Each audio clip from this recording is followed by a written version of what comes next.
Hi friends, அனைவருக்கும் இனிய காலை வணக்கம்.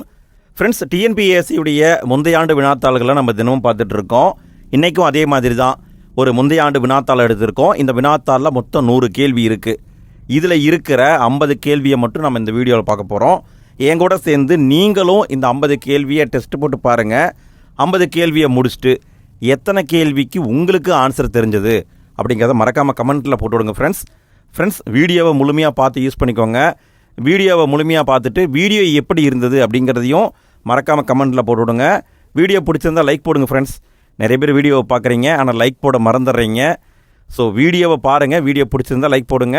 வீடியோவை முடிஞ்சால் உங்களுடைய ஃப்ரெண்ட்ஸுக்கும் ஷேர் பண்ணி விட்டுருங்க. இதே மாதிரி 100க்கும் மேற்பட்ட வீடியோக்களை நம்ம போட்டுட்டோம் ஃப்ரெண்ட்ஸ். நீங்கள் ஃப்ரீயாக இருக்கீங்கன்னா எல்லா வீடியோவையும் டைம் கிடைக்கும்போது டெஸ்ட்டு போட்டு பாருங்கள். எந்த அளவுக்கு டெஸ்ட்டு போடுறீங்களோ அந்த அளவுக்கு உங்களுக்கு வெற்றி வாய்ப்பு அதிகமாகிட்டே போகும். சரிங்களா? நம்ம போட்டிருக்கிறது எல்லாமே டிஎன்பிஎஸ்சியுடைய ஒரிஜினல் கொஸ்டின் பேப்பர் தான்.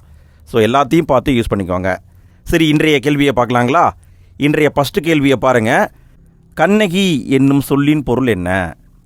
கண்ணகி என்னும் சொல்லின் பொருள் என்ன? விடை, கண்களால் நகுபவள். கண்ணகி என்ற சொல்லின் பொருள் கண்களால் நகுபவள்.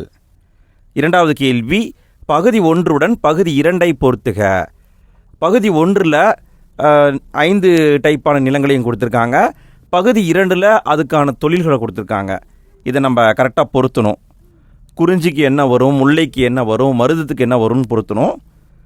விடை, குறிஞ்சிக்கு கிழங்கு அகழ்தல். குறிஞ்சினா மலைப்பகுதி, மலைப்பகுதியில் கிழங்கு அகழ்வது தான் வேலையாக இருக்கும். இது தெரிஞ்சிருந்தால் கூட ஆன்சர் போட்டிருக்கலாம். இங்கே பாருங்களேன், ஏவுக்கு 2 அப்படிங்கிறது இங்கே மட்டும்தான் இருக்குது. அடுத்து முல்லை. முல்லை என்பது காடு சார்ந்த இடமும். அங்கே பார்த்தீங்கன்னா என்ன பண்ணுவாங்க, வரகு விதைப்பாங்க. அடுத்து மருதம் அப்படின்னா வயலும் வயல் சார்ந்த நிலமும். அங்கே பார்த்தீங்கன்னா நெல் அரிதல், அதாவது நெல் விதைப்பாங்க. அங்கே நெல் அறுக்கிறது வேலையாக இருக்கும். அடுத்து நெய்தல்னால் கடலோர பகுதியில் வேலைன்னு பார்த்தீங்கன்னா உப்பு விற்றல். ஸோ ஆன்சர்னு பார்த்தீங்கன்னா ஏ தான் ஆன்சர். அடுத்து 3வது கேள்வி, வண்ணம், வடிவம், அளவு, சுவை என இந்த 4ம் எதனோடு தொடர்புடையது? வண்ணம், வடிவம், அளவு, சுவை இந்த 4ம் எதனோடு தொடர்புடையதுன்னு கேட்டிருக்காங்க. இது எல்லாமே பண்புத்தொகைக்கு தான் வரும். வண்ணம், வடிவம், அளவு, சுவை எல்லாம் பண்புத்தொகைக்கு தான் வரும். 4வது கேள்வி, வெண்டலை விரவிய கலிவெண்பாவால் பாடப்படுவது எது? வெண்டலை விரவிய கலிவெண்பா இந்த டைப்பில் பாடப்படுவது எதுன்னு கேட்டிருக்காங்க.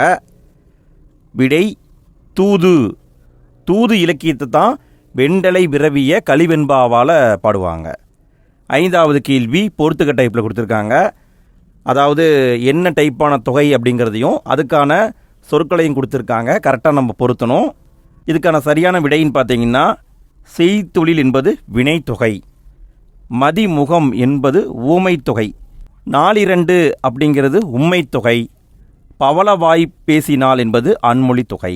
ஸோ இங்கே பார்த்தீங்கன்னா டி தான் ஆன்சர். திரும்ப சொல்கிறேன் பாருங்கள். செய்தொழில் என்பது வினைத்தொகைக்கு வரும், மதிமுகம் என்பது ஊமை தொகைக்கு வரும், 4 என்பது உம்மை தொகைக்கு வரும், பவளவாய் பேசினால் என்பது அன்மொழி தொகைக்கு வரும். அடுத்து 6வது கேள்வி, அவன் உழவன் என்பதன் இலக்கண குறிப்பு தேர்க. அவன் உழவன் இதுக்கான இலக்கண குறிப்பாக கண்டுபிடிக்கணும். விடை, குறிப்பு வினைமுற்று. குறிப்பால் சொல்லியிருக்காங்க. அவன் உழவன் அப்படின்னு குறிப்பால் சொல்லியிருக்கிறதுனால குறிப்பு வினைமுற்று. 7வது கேள்வி, பிழையற்ற வாக்கியத்தை கூறுக. கீழே இருக்கிற 4 வாக்கியங்களில் எதில் பிழை இல்லைன்னு கண்டுபிடிக்கணும். இங்கே விடைன்னு பார்த்தீங்கன்னா சி தான் ஆன்சர். வயலில் மாடுகள் மேய்ந்தன. மாடுகள் அப்படின்னு சொல்லிட்டு பன்மையில் ஆரம்பிச்சிருக்கு. ஸோ முடிவும் பன்மையில் தான் இருக்கணும். இங்கே பார்த்தீங்கன்னா சி மட்டும்தான் கரெக்டாக இருக்குது.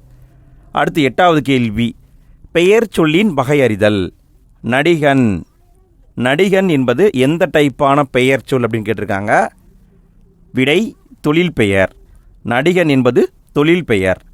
9வது கேள்வி, பொன்னியிடம் தேன்மொழி தான் மறுநாள் மதுரைக்கு செல்வதாக கூறினாள்.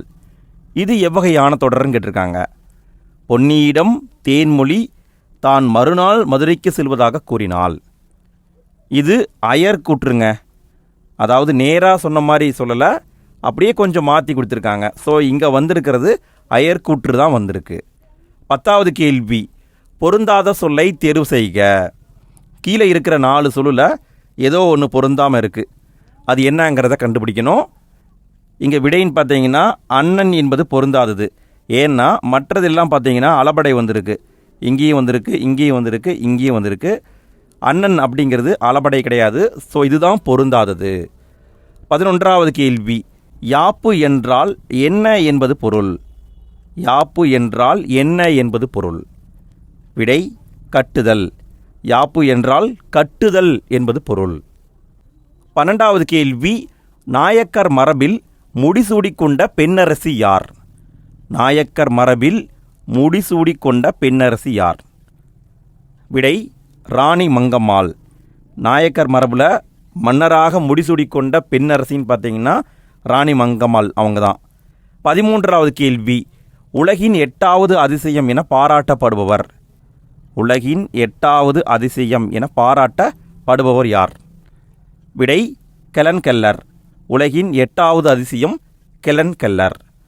14வது கேள்வி, திருக்குறளுக்கும் எந்த எண்ணுக்கும் பெரிதும் தொடர்புள்ளது?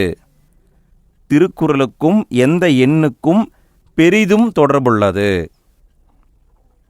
விடை 7 என்ற எண்ணுக்கும் திருக்குறளுக்கும் தான் நெருங்கிய தொடர்பு இருக்குது.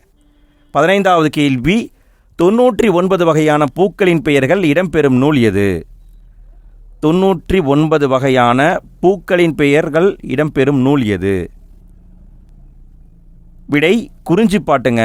கபிலர் எழுதியிருப்பார். குறிஞ்சிப்பாட்டு அப்படிங்கிற நூலில் தான் 99 வகையான பூக்களின் பெயர் இடம்பெற்றிருக்கும். 16வது கேள்வி, மனித நாகரிகத்தின் தொட்டில் என அழைக்கப்படுவது எது?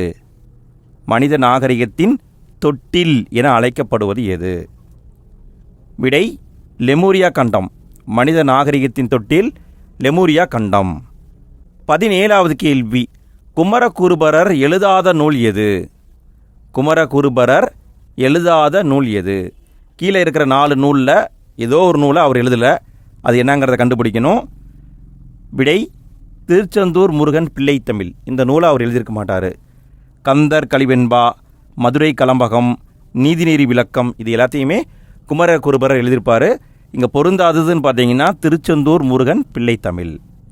18வது கேள்வி, தாய்மானவர் நினைவு இல்லம் எந்த மாவட்டத்தில் உள்ளது? தாய்மானவர் நினைவு இல்லம் எந்த மாவட்டத்தில் உள்ளது? விடை ராமநாதபுரம் மாவட்டம், லட்சுமிபுரம்னு ஒரு ஊர் இருக்கும், அங்கே தான் இருக்கும். ராமநாதபுரம் மாவட்டம். 19வது கேள்வி, தமிழகத்தின் வேர்ட்ஸ்வர்த் என புகழப்படுபவர். தமிழகத்தின் வேர்ட்ஸ்வர்த் என புகழப்படுபவர். விடை வாணிதாசனுங்க. தமிழகத்தின் வேர்ட்ஸ்வர்த் வாணிதாசன். 20வது கேள்வி, குளிர்பதன பெட்டியில் பயன்படுத்தப்படும் எந்த வாயு உயிர் வழி படலத்தை சிதைப்பதில் பெரும்பங்கு வகிக்கிறது? இதுக்கான விடைன்னு பார்த்தீங்கன்னா குளோரோஃப்ளோரோ கார்பன், அதாவது சிஎஃப்சின்னு சொல்லுவாங்க, குளோரோஃப்ளோரோ கார்பன். இந்த குளோரோஃப்ளோரோ கார்பன் தான் குளிர்பதன பெட்டி, அதாவது பிரிட்ஜில் பயன்படுத்தப்படுது. இதுதான் ஓசோன் மண்டலத்தை சிதைக்குதுங்க. அடுத்து 21வது கேள்வி, திராவிடம் என்னும் சொல்லை முதலில் உருவாக்கியவர் யார்? திராவிடம் என்ற சொல்லை முதலில் உருவாக்கியவர் யார்? விடை குமரிலப்பட்டர். குமரிலப்பட்டர் தான் உருவாக்கியிருப்பார். 22வது கேள்வி, சீர்திருத்த காப்பியம் என்று பாராட்டப்படுவது எது? சீர்திருத்த காப்பியம் என்று பாராட்டப்படுவது. விடை மணிமேகலைங்க. மணிமேகலை தான் சீர்திருத்த காப்பியம் என பாராட்டப்படுகிறது. 23வது கேள்வி, ஏற்றுமதி இறக்குமதி குறித்து கூறும் நூல்கள் யாவை? ஏற்றுமதி இறக்குமதி குறித்து கூறும் நூல்கள் யாவை? விடை பட்டினப்பாலை, மதுரை காஞ்சி. இந்த 2 நூல்களும் ஏற்றுமதி மற்றும் இறக்குமதியை பற்றி குறிப்பிடுகிறது. 24வது கேள்வி, சரிந்த குடலை புத்த துறவியர் சரி செய்த செய்தியை கூறும் நூல். சரிந்த குடலை புத்த துறவியர் சரி செஞ்சாங்க, அதை பற்றி குறிப்பிடும் நூல் எது? விடை மணிமேகலையில் தாங்க இந்த தகவல் இருக்குது. 25வது கேள்வி, பொறுத்துக்க டைப்பில் கொடுத்துருக்காங்க. அதாவது நூல்களையும் அது எந்த டைப்பான நூல் அப்படிங்கிறதையும் கொடுத்துருக்காங்க. இதை நம்ம கரெக்டாக பொருத்தணும். விடை நான்மணி மாலை என்பது சிற்றிலக்கியம், மலரும் மாலையும் என்பது கவிதை, நான்மணி கடிகை என்பது நீதி நூல், தேம்பாவணி என்பது காப்பியம். அதாவது திரும்ப வாசிக்கிறேன் பாருங்கள். நான்மணி மாலை என்பது வேற, நான்மணி கடிகை என்பது வேற. நான்மணி மாலை என்பது சிற்றிலக்கியத்தில் வரும். மலரும் மாலையும் அப்படிங்கிறது அது பார்த்திங்கன்னா ஒரு கவிதை நூல். நான்மணி கடிகை என்பது நீதி நூல், தேம்பாவணி என்பது ஒரு பெரிய காப்பியம். அப்போ விடைன்னு பார்த்தீங்கன்னா ஏதான் ஆன்சர். 26வது கேள்வி, தமிழுக்கு தொண்டு செய்வோன் சாவதில்லை, யார் கூற்று? தமிழுக்கு தொண்டு செய்வோன் சாவதில்லை, யார் கூற்று? இதை யார் சொன்னாங்கன்னு கேட்டிருக்காங்க. விடை பாரதிதாசன், இவர் தான் சொல்லியிருப்பார். 27வது கேள்வி, கூடுகட்டி வாழும் பாம்பு எது? கூடுகட்டி வாழும் பாம்பு எது? ஒரு பாம்பு கூடுகட்டி வாழ்கிறது, அது எந்த பாம்புன்னு கேட்டிருக்காங்க. விடை ராஜநாகம். ராஜநாகம்தான் கூடுகட்டி வாழும் பாம்பு. 28வது கேள்வி, மணிமேகலையில் விருச்சிக முனிவரால் பசிநோய் சாபம் பெற்றவள் யார்? மணிமேகலை அப்படிங்கிற காப்பியத்தில் விருச்சிக முனிவர் ஒருத்தருக்கு சாபம் கொடுத்துருவாங்க, பசிநோய் சாபம் கொடுத்துருவாங்க. அப்படி சாபம் பெற்றவர் யாருன்னு கேட்டிருக்காங்க. விடை காயசண்டிகை. காயசண்டிகை. 29வது கேள்வி, தென்னிந்தியாவின் ஏதென்ஸ் என்னும் புகழ்மிக்க நகரம். தென்னிந்தியாவின் ஏதென்ஸ் என்னும் புகழ்மிக்க நகரம் எது? விடை மதுரைங்க. தென்னிந்தியாவின் ஏதென்ஸ் மதுரை.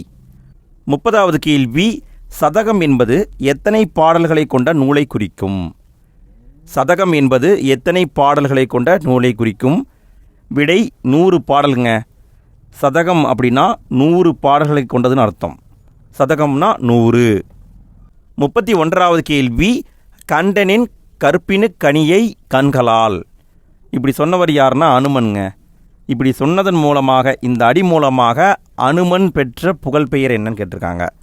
அனுமனுக்கு ஒரு புகழ் கிடச்சிருக்கு, அது என்னன்னு கேட்டிருக்காங்க. விடை சொல்லின் செல்வன். சொல்லின் செல்வன் அப்படிங்கிற ஒரு அனுமன். இதுலேயே நிறைய இருக்குது ஃப்ரெண்ட்ஸ். அதே மாதிரி சொல்லின் செல்வர் இன்னொருத்தர் யாரோ வருவார். இப்படி 2-3 பேர் வருவாங்க. சரிங்களா? தெரிஞ்சவங்க கமெண்ட்டில் போட்டு விடுங்க ஃப்ரெண்ட்ஸ். சொல்லின் செல்வன் யார், சொல்லின் செல்வர் யார், இதெல்லாம் கமெண்ட்டில் போட்டு விடுங்க. இது எல்லாமே குழப்பற மாதிரி இருக்கும். ஆனால் ஸ்கூல் புக்லேயும் இதை பற்றியும் கொடுத்துருக்காங்க, பழைய சமச்சீர் புத்தகத்தில் இருக்குங்க. அடுத்து 32வது கேள்வி, சிங்கங்களே எழுந்து வாருங்கள், நீங்கள் செம்மறி ஆடுகள் என்ற மயக்கத்தை உதறித்தள்ளுங்கள் என கூறியவர் யார்? சிங்கங்களே எழுந்து வாருங்கள், நீங்கள் செம்மறி ஆடுகள் என்ற மயக்கத்தை உதறித்தள்ளுங்கள் என கூறியவர் யார்? விடை விவேகானந்தர் தான் சொல்லியிருப்பாருங்க. அடுத்து 33வது கேள்வி, சொல்லாதன இல்லை பொதுமறையான திருக்குறளில் இந்த அடியை பாடியவர் யார்? விடை பாரதிதாசன் தான் இப்படி சொல்லியிருப்பாருங்க. திருக்குறளை பற்றி பெருமையாக சொல்லியிருப்பார். 34வது கேள்வி, பொருத்தமான விடையை எழுதுக. துன்பத்தையும் நகைச்சுவையோடு சொல்வதில் வல்லவர். துன்பத்தையும் நகைச்சுவையோடு சொல்வதில் வல்லவர் யாருன்னு கேட்டிருக்காங்க. விடை ராமச்சந்திர கவிராயர். இவர் தாங்க துன்பத்தையும் நகைச்சுவையோடு சொல்வதில் வல்லவர். 35வது கேள்வி, களிறு எரிந்து பெயர்தல் காளைக்கு கடனே என்று கூறியவர். களிறு எரிந்து பெயர்தல் காளைக்கு கடனே இப்படி கூறியவர் யாருன்னு கேட்டிருக்காங்க. விடை பொன்முடியார் தான் சொல்லியிருப்பார். பொன்முடியார். களிறு எரிந்து பெயர்தல் காளைக்கு கடனே என்று சொன்னவர் பொன்முடியார். 36வது கேள்வி, அழுது அடி அடைந்த அன்பர் என அழைக்கப்படுபவர். அழுது அடி அடைந்த அன்பர் யார்? விடை மாணிக்கவாசகர். அழுது அடி அடைந்த அன்பர் மாணிக்கவாசகர். 37வது கேள்வி, மறைமலை அடிகள் தாம் நடத்தி வந்த ஞானசாகரம் இதழை தூய தமிழில் எங்கனம் பெயர் மாற்றம் செய்தார்? மறைமலை அடிகள் ஞானசாகரம் அப்படிங்கிற ஒரு இதழை நடத்திட்டு இருந்திருக்காரு, அதை தூய தமிழுக்கு மாற்றியிருக்காரு. அது என்னன்னு கேட்டிருக்காங்க. விடை அறிவுக்கடல். ஞானசாகரம் என்ற இதழ் அறிவுக்கடல் என பெயர் மாற்றம் செய்யப்பட்டது. 38வது கேள்வி, ஜல்லிக்கட்டு என்னும் எருதாட்டத்தை வைத்து வாடிவாசல் என்னும் நாவலை எழுதியவர் யார்? ஜல்லிக்கட்டு என்னும் எருதாட்டத்தை வைத்து வாடிவாசல் என்னும் நாவலை எழுதியவர் யார்? விடை சீசு செல்லப்பா. வாடிவாசல் இதை எழுதியவர் சீசு செல்லப்பா. 39வது கேள்வி. திருமணம் செல்வகேசவராய முதலியார் தமிழின் எப்பிரிவுக்கு மிகவும் தொண்டு செய்தார்? திருமணம் செல்வகேசவராய முதலியார் தமிழின் எப்பிரிவுக்கு மிகவும் தொண்டு செய்தார்? விடை உரைநடைங்க. உரைநடைக்கு இவர் ரொம்ப சிறப்பாக பணியாற்றியிருக்காரு. 40வது கேள்வி. தமிழ் உரைநடையின் தந்தை என மெச்சத் தகுந்தவர் யார்? தமிழ் உரைநடையின் தந்தை என மெச்சத் தகுந்தவர் யார்? விடை யாழ்ப்பாணத்து ஆறுமுக நாவலர். தமிழ் உரைநடையின் தந்தை யாழ்ப்பாணத்து ஆறுமுக நாவலர். 41வது கேள்வி. முத்தொள்ளாயிரம் இவர்களை பற்றிய புகழ்மிக்க பாடல்கள். முத்தொள்ளாயிரம் இவர்களை பற்றிய புகழ்மிக்க பாடல்கள். அதாவது முத்தொள்ளாயிரம் அப்படின்னு ஒரு நூல் இருக்குது. அதில் யாரை பற்றி சொல்லியிருப்பாங்க அப்படின்னா சேரர்கள், சோழர்கள், பாண்டியர்கள் இவங்களை பற்றி சொல்லியிருப்பாங்க. அப்போ ஏதான் ஆன்சர்? 42வது கேள்வி. பொறுத்துக்க டைப்பில் கொடுத்துருக்காங்க. நூல்களையும் நூல் ஆசிரியரையும் கொடுத்துருக்காங்க. நம்ம கரெக்டாக பொருத்தணும். சிக்கனம் இந்த நூலை எழுதியவர் சுரதா. மனித நேயம் இந்த நூலை எழுதியவர் ஆலந்தூர் கோ மோகனரங்கம். காடு இந்த நூலை எழுதியவர் வாணிதாசன். வேலைகளல்ல வேள்விகளே எழுதியவர் தாராபாரதி. இங்கே விடைன்னு பார்த்தீங்கன்னா சீதா ஆன்சர். திரும்ப சொல்கிறேன் பார்த்துக்கோங்க. சிக்கனம் அப்படிங்கிற நூலை எழுதியவர் சுரதா.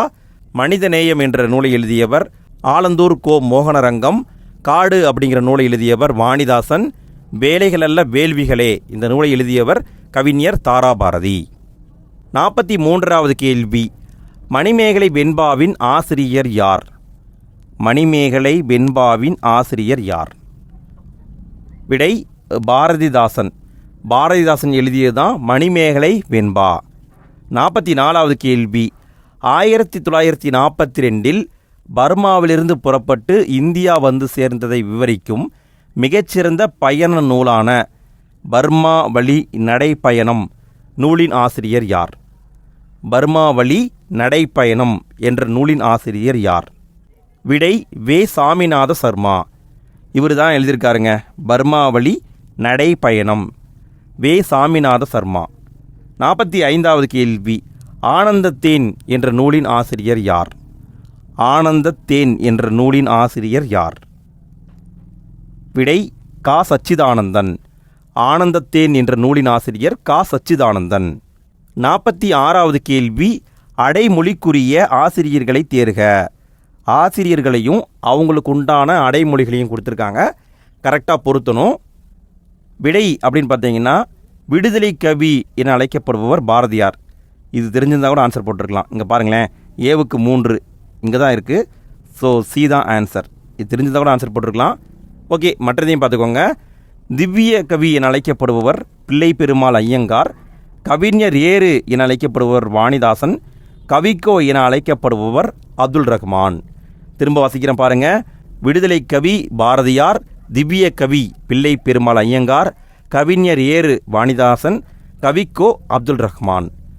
47வது கேள்வி பொறுத்துக்க டைப்பில் கொடுத்துருக்காங்க. நூல்களையும் ஆசிரியர்களையும் கொடுத்துருக்காங்க. கரெக்டாக பொருத்தணும். விடை அப்படின்னு பார்த்தீங்கன்னா பூங்கொடி என்ற நூலை முடியரசன் எழுதினாருங்க. இங்கே பார்த்தீங்கன்னா ஏவுக்கு 3 இது தெரிஞ்சிருந்தால் கூட ஆன்சர் போட்டிருக்கலாம். இங்கே பாருங்கள், ஒன்றே ஒன்று தான் இருக்குது. பூங்கொடி அப்படிங்கிற நூலை எழுதியவர் முடியரசன். கொடி முல்லை என்ற நூலை எழுதியவர் வாணிதாசன். ஆட்டநந்தி ஆதிமந்தி எழுதியவர் கண்ணதாசன். பட்டத்தரசி எழுதியவர் சுரதா. திரும்ப வாசிக்கிறேன் பாருங்கள். பூங்கொடி முடியரசன், கொடிமுல்லை வாணிதாசன், ஆட்டநந்தி ஆதிமந்தி கண்ணதாசன், பட்டத்தரசி சுரதா. 48வது கேள்விங்க.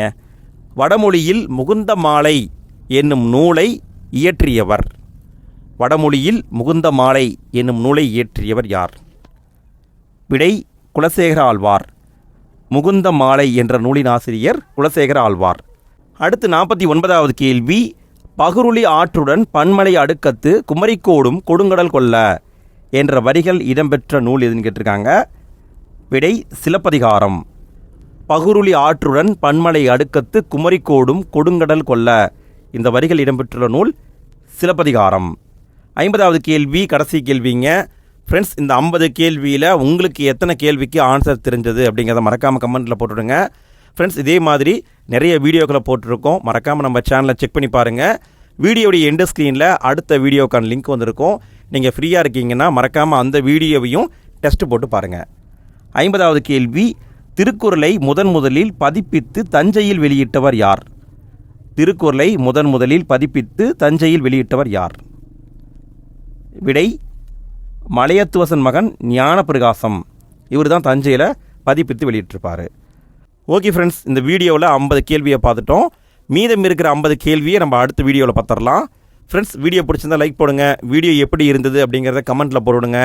வீடியோவை உங்களுடைய ஃப்ரெண்ட்ஸுக்கும் ஷேர் பண்ணி விட்டுருங்க. சரி, அடுத்த வீடியோவில் சந்திப்போம். நன்றி.